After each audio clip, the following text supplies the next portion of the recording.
Oh. Leroy.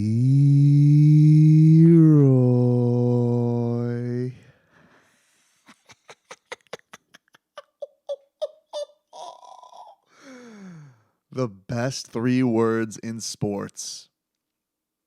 Heat in 5. Goosies on top of goosies on top of goosies on top of goosies, dude. The Miami Heat eliminated the number 1 seed Milwaukee Bucks in a mere 5 games. A gentleman's sweep. Waking up tomorrow, monocles and top hats in hand. I'm stopping by the liquor store and I'm buying gin.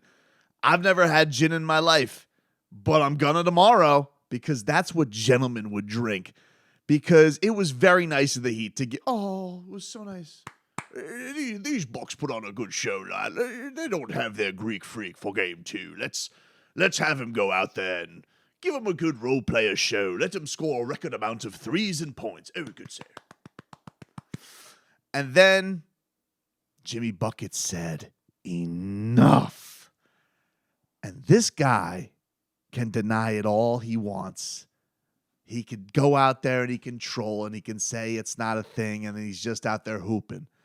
But what he's really doing is he is smiting the competition with no regard for record or trends or anything. Just give him the ball and the man is going to go and rip your friggin' heart out.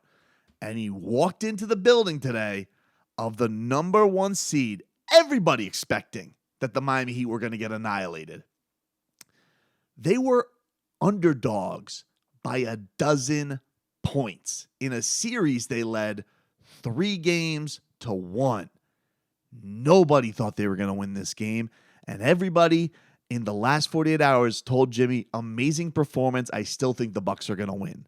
They completely dismissed everything they had seen from this man since he has walked into the postseason, which, by the way, today, he decided, you know what I think I'm going to do? I think I'm going to become the all-time leader in Miami Heat postseason 40-point games. And he did it in 47 games. Dwayne Wade had 7 of them in 171 playoff games. LeBron had 3 of them in 87 career Miami Heat playoff games. That courtesy of your friends over at Bally Sports Sun. And Eric and John, what a pleasure it was listening to you boys today from my couch to watch this Miami Heat team continue to fight quarter after quarter, minute after minute. And even when it looked its bleakest, down 16 points in the fourth quarter, looking like this was it. This was it. It was curtains. Somehow, yet again, they continued to fight. They continued to find a way. And meanwhile, I'm sitting on my couch watching this, and I got to be honest with you, it was the most mad I had been at the Heat the entire time, not because they weren't making shots, but because I could see, and excuse the pun, the deer in headlights look from the Bucks, because everybody could tell they were starting to get a little squeaky-cheeked. They were clinching, and they were missing shots. And Jimmy needed somebody to step up for him. There was a big bullseye today on Bam Adebayo. And what does he do? After just, he's dealing with something with his hamstring. He just is not hitting the shot at the rate. So what does he go do today? Oh, I don't know. He just decides to take Giannis Antetokounmpo out of the game in the fourth quarter and then proceed to find Jimmy Butler with pristine pass after pristine pass, rim run on misses and get dunks, hit a couple of big ones, and find himself with his first career postseason triple-double, 20-10-10. before those WWE clown-ass referees who did their best today to do Adam Silver's bidding and extend this series and get their precious Giannis Antetokounmpo to the next round. But no. Jimmy Butler was not having any of that. No matter what bull crap the referees wanted to spit the Heat's way with phantom calls and Giannis allowed to take as many steps as he wants, or Jimmy Butler being able to be hugged and held by Drew Holiday like this is some kind of jiu-jitsu match. Doesn't matter. Chicanery, shenanigans, corruption, whatever you want to throw the Heat's way. They were too good for you, dude. Jimmy Butler was too good for you. What an incredible performance by this team. The grit, the tenacity, everybody stepping up today. Kevin Love. Look at you, Kevin Love. Look at this, dude. You know, I always liked you. And let's just be frank about it. These Cavaliers cast you off. And look at this today. They're out of the playoffs. And Love is moving on. It's a beautiful day. It's a beautiful day for Heat Nation. It really is. It really is. I can't believe how bad Giannis pooped the bed in that game. He was, watching him go to the free throw line was a treasure. It really was. It was a treasure and a pleasure because that dude, dominant as he is, even though, there was one point today where Kyle Lowry, I'm sweating. It's hot in this garage. I've also was frantically looking for my top hat and monocle. I'm pretty sure my son took them. So I got to go to Party City tomorrow. I hope it opens before 10 o'clock because I need to make a stop before the show. Which, by the way, hope you guys will be tuning in tomorrow at 10 a.m. to the Tobin and Leroy show. Miami 560 WQAM on YouTube. Tomorrow's a party. I'll give you the number right now. 305-567-0560. Line it on up for your Leroys,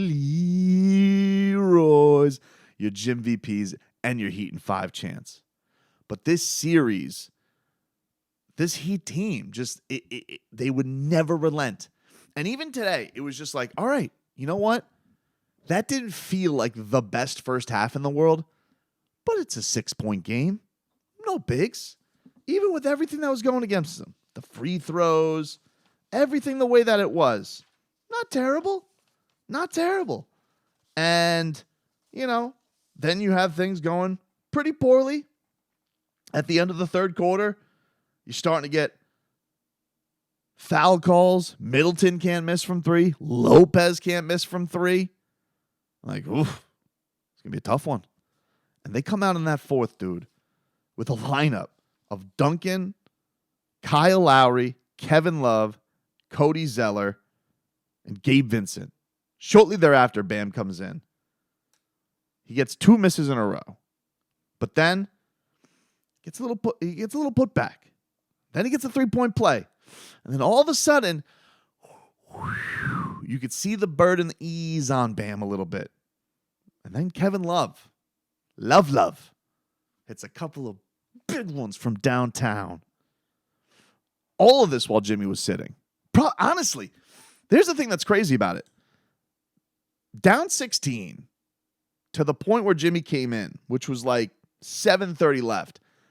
With the TV national timeout, I haven't looked this up statistically. I'm just guessing, probably the longest break Jimmy has had in a game since game 1, where he got to sit. He got to rest his ass cheeks. So from that point, and obviously in game 2, which was a blowout. So in the games that were, a thing, 3, 4, 5, I would guess that was the longest actual break Jimmy Butler had gotten to go to come back into an actual competitive basketball game. And this is really where when Jimmy comes in, this is really where like Bam goes to work on Giannis. Starts getting blocks on Giannis, making Giannis work for it, forcing turnovers. Giannis starts not wanting to go in the paint. You're starting to have little 20-20 reflections. Like, that's the Bam Adebayo we all know, dude. That's one of the best defenders in the league. And while these other jokers are out there not able to hold up to snuff, there he was, showing up in a big-time way. And then all of a sudden, all this talk about chemistry between him and Jimmy Butler, it's point Bam running it, finding big time passes to Jimmy buckets, assist after assist after assist. They get it down to like 5. And then Wes Matthews hits a monster three-pointer. And you're like, ugh. That kind of killed the flow a little bit. Wes Matthews, by the way, sneaky addition just out of nowhere again. He was doing a good job tonight. Had some big shots. But then Jimmy answers back right at Wes Matthews. Jumper right in his face. Bam finds Jimmy again for a three-point play because they're just on it like that. And then Jimmy, who's just an absolute assassin, decides to rise up, 3-ball, and makes it 111. Giannis then goes at Love. He gives him the lead. Bam answers with a big-time jumper. And then the Heat, they start getting into their turnover game, which was huge today. Every time they could turn over the Bucks, they were getting a bucket. It was their big advantage today outside of the crook of the freeze. I haven't even looked at the final box score yet. I'm going to do that in a second just to review what kind of chicanery was going on with these officials because I imagine it was a lot. So Kevin Love fouls out on some bull crap. Vince McMahon's on the headset, really trying to give the Bucks the game. Jimmy, he went to try and go for the kill to give Miami the lead. Didn't go. Drew Holiday then goes to the line, gets his free throws. Seconds are ticking away. Gabe Vincent hoists a 3. Incredible. The Heat try and steal the inbounds. This is unbelievable. Kyle Lowry gets the steal, and they call a foul on him. They have to go review it because they called a bull-bleep foul on Kyle Lowry, even though he was fouled by Chris Middleton, which then results in a jump ball between Brook Lopez and Bam Adebayo. You could jump up whoever you wanted to. So they end up tipping it. It almost goes out of bounds. Giannis nearly throws it out of bounds. They get it to Drew Holiday. He then goes to the line, misses the first, makes the second, 2 seconds left. Heat call timeout. Gabe Vincent on the inbound. It's Gabe, Jimmy. I think the others were Kyle, Strus, and Duncan. They just went shooters. And this is why you have one of the best coaches of all time, right? You have one of the best coaches of all time. You have one of the best players in the league. And they draw it up. Game plan, get the ball to Jimmy Butler, who was mugged, didn't call it, throws up a beautiful shot, tie game. Heat are going to overtime. Jim VP, dude, again and again and again, just doing his Jim VP assassin stuff because that's what Jimmy Butler has been doing this entire playoffs. Eric Spoelstra, mad genius, dude. Genius. Go to overtime. He got on a roll on overtime before, again, the referee stepped in and tried to take it from him crooked. Bam came up, got a flush off a Jimmy miss. Then Giannis, who was walking, he got called. He got to go to the free throw line. This dude's allowed to take as many steps as he wants. I'm glad that he's out of the playoffs. Can we learn some? In this offseason, can we learn some rules for Giannis Antetokounmpo? Like, I know he was missed. I'm not going to act like that he didn't get a break early in this postseason because Giannis missed some time. But I will say, for the Bucks fan, look, you had your MVP. He was one of the biggest reasons that you lost this game today. I mean, he really was. He was a ghost in this game, and his free throws were honestly the reason this probably wasn't a blowout. I mean, his free throws today, I know that's been a thing, but Giannis kind of, I thought, put an end to it because when he won the championship, he did what he did in the clincher. But, today, 9 of 18, 9 huge missed free throws. So you're thinking like Giannis should probably on a bad day, should have had 35, which probably could have kept you out of overtime. Oh, man. So Giannis gets to go to the line because he gets fouls whenever he wants. Then Kyle Lowry got a foul called on him for basically just being in the vicinity of Giannis. They called a foul. Didn't matter. He get the ball back. Jimmy buckets. He hit a jumper. Bam. He gets a big putback. And then Bam fouls out because, that's just what the script was apparently. That's what WWE wanted to write today. So he leaves with his first career triple-double. And just as an aside for Bam, just want to say, He took a lot of shit from the fan base, okay? And I get it. Big expectations on the guy. But he always seems to answer back when people are really, really doubting him. And playing banged up, he was a plus 17 today. First career triple-double. 20 points, 10 rebounds, 10 assists, 2 steals, 1 block. And had to guard the best player on the planet. And shut his ass down in the fourth quarter. And until the referees decided we don't want this anymore. So give it up for number 13. Okay? Not the most, not the prettiest shooting game until the fourth quarter, but it was a monster fourth quarter, and you got to admit that. And it's crazy. So he goes to the line, he misses both, and then Gabe Vincent gets an inbounds to Cody Zeller, puts the Heat up 7. Then the referees on some more BS give Chris Middleton a 3-point shot foul, so they cut it to 4. Giannis gets a bucket over Jimmy after a Jimmy gets a bucket after a Jimmy turnover. And then this is really where Giannis cost them because they had the momentum back rolling. They're down 2. Giannis fouls Max Strus, who was just heaving up a prayer. And Max Strus makes 2 of 3. They get it back down to a couple. And they can't get it off at the end for their last possession, dude. Crazy. Heat in 5.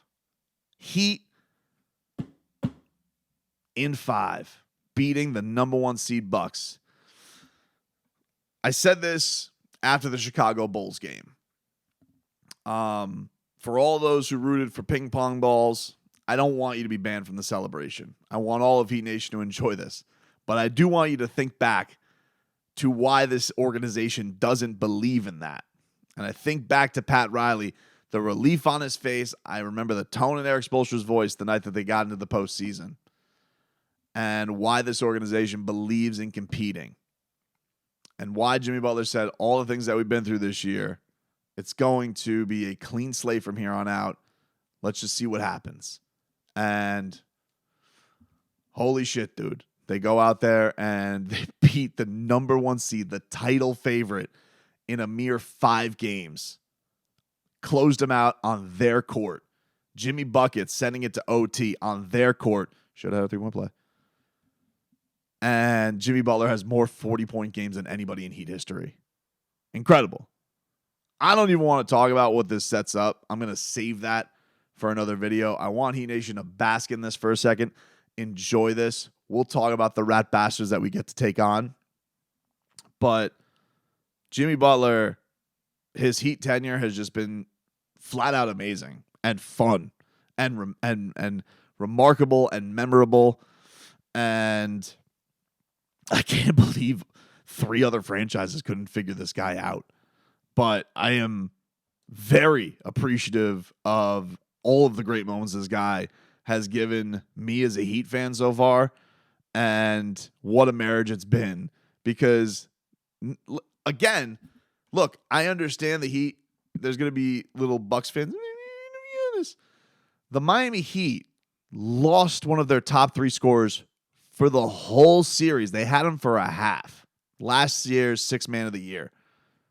You know, don't act like it's nothing. They don't have Victor Oladipo, a rotational player, out for the series. Don't act like it's nothing. Yet somehow the Heat didn't make any excuses because they never make excuses. Sometimes I wish they would make more excuses. Sometimes I wish they'd rip each other. They always just, like this coach does, stay the course. And it's remarkable, man. It really is. It was such a fun watch to see them do this. 128, 126 in overtime. I can't wait to see Leroy in the morning. I cannot wait. Heat in 5.